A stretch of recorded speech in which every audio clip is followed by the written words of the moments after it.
Halo semua, perkenalkan nama saya Hani Pratiwi. Saya dari Universitas Kristen Indonesia dengan mata kuliah Keuangan Internasional. Di sini saya akan membahas transaction exposure. Transaction exposure. Transaction exposure ini merupakan risiko yang dihadapi oleh perusahaan ketika melakukan transaksi dengan pihak lain, baik itu supplier, pelanggan, ataupun pihak lainnya dengan menggunakan mata uang asing. Sehingga perusahaan yang terlibat transaksi ini terekspos terhadap risiko perubahan nilai falas di masa depan. Perusahaan yang melakukan jual beli dengan denominasi mata uang asing menghadapi transaction exposure ini. Misalnya, perusahaan importir A berbasis di Indonesia punya utang ke suppliernya perusahaan B yang berbasis di Amerika Serikat dalam mata uang dolar. Perusahaan A mengalami ketidakpastian karena ketika mereka harus membayar utangnya di masa depan, nilai tukar bisa berubah.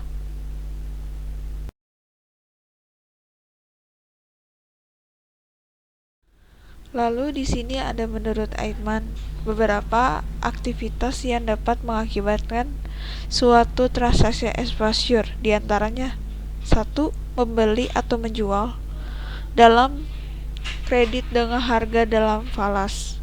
Kedua, meminjam atau memberi pinjaman dengan sistem pelunasan menggunakan falas. Ketiga, masuk ke dalam kontrak forward falas. Keempat, memperoleh aset atau liabilities dalam falas.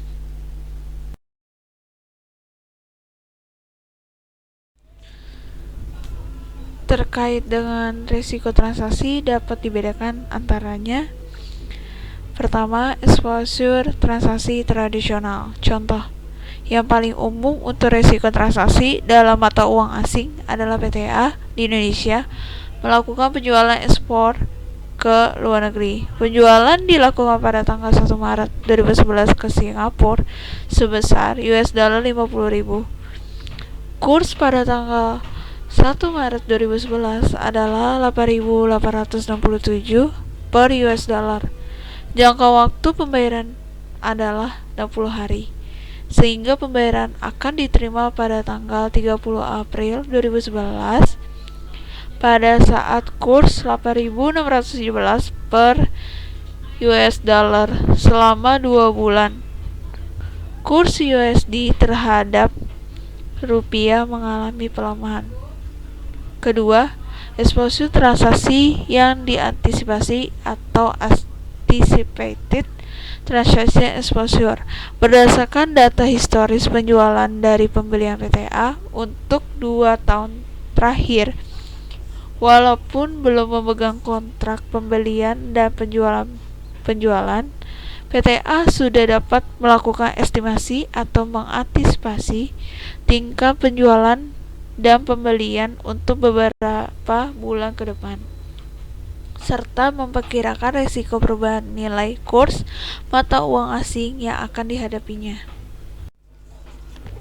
Exposure transaksi terkait dengan perubahan kurs mata uang asing timbul mulai dari saat pengiriman surat penawaran harga atau quotation sampai dengan saat diperolehnya pelunasan piutang dagang sebagaimana tergambar dalam bagian 1. Dalam tulisan ini akan difokuskan pada diskusi mengenai lindung nilai menggunakan instrumen kontrak forward valuta asing atau falas dari segi akuntansi dan perpajakan, serta hal-hal yang potensial menimbulkan sengketa perpajakan.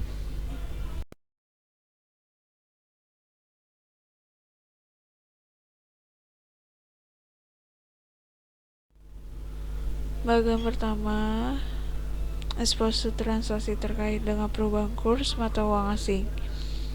atas resiko perubahan kurs di atas, PTA dapat melakukan beberapa strategis, yaitu pertama, tidak melakukan lindung nilai atau remain hedged, artinya PTA bersedia menerima risiko transaksi, baik risiko kalau kurs dolar Amerika Serikat atau USD melemah atau bahkan menikmati keuntungan saat USD menguat.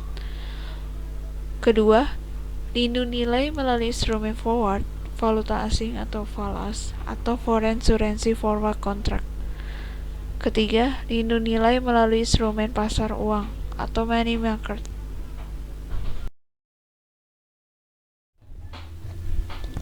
Lalu yang keempat, lindung nilai melalui instrumen opsi atau foreign currency option.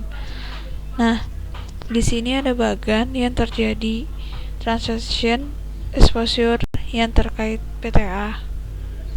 Di sini ada beberapa yang terjadi.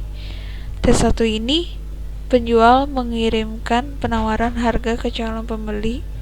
Lalu T2, pembeli mengkonfirmasi pesanan pembelian dengan pihak penjual pada harga yang disepakati sesuai penawaran harga pada T1. Maka T1 T2 mengalami resiko penawaran harga. Selanjutnya T3.